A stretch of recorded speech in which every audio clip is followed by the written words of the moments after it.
Doing the muffler mod that everyone's talking about on these Echo saws. This particular one's a CS-490.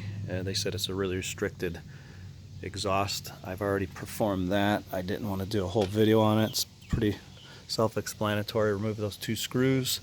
I used my bench grinder to grind away that material there so it blows the exhaust forward.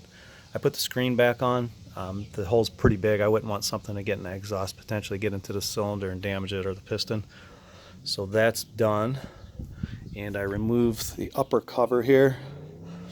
There are 3 Allen bolts that go down inside here. Just this one, and one on the side.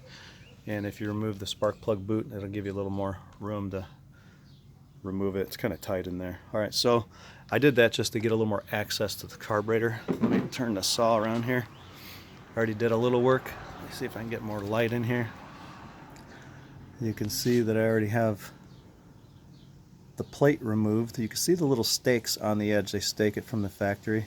You can see an H in the housing right there. That's the high screw. So that's what we're going to be mainly going for today. Once you open up that exhaust, it's going to breathe a little easier. It's going to blow that exhaust out. It's going to make this thing run a little leaner. A lot of times you hear people say they need back pressure. They do. That's the way 2-strokes run. They need some back pressure, but apparently this works better. It makes it breathe better and it runs stronger. So I already have this one drilled out a little bit. I drilled it out to weaken it so I can get a screwdriver up in there. Here's this little plate that they put on there from the factory. After drilling out that plastic, and you have to be careful because the screw is just below it, I would say it's about 3/16 deep, the plastic restrictor.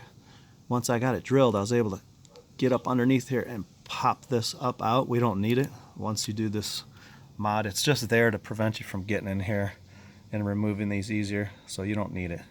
So I used a screw, a small screw, to go into the hole, and now I should be able to just get up under here and lift this up and out. Yep, there we go. If it'll focus, there we go. There's that little plastic insert. Now let me get this up. Now you can see I have access to that high screw, and I'm going to go ahead and remove the low screw also.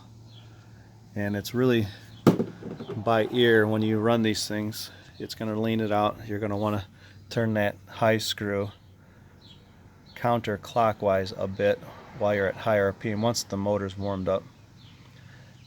And it's by sound. You know, you do this at your own discretion. You don't want to run this saw too lean. You can damage it. You can seize it up. So if you don't know what you're doing there, you might want to have a friend help you that knows how to adjust these carburetors.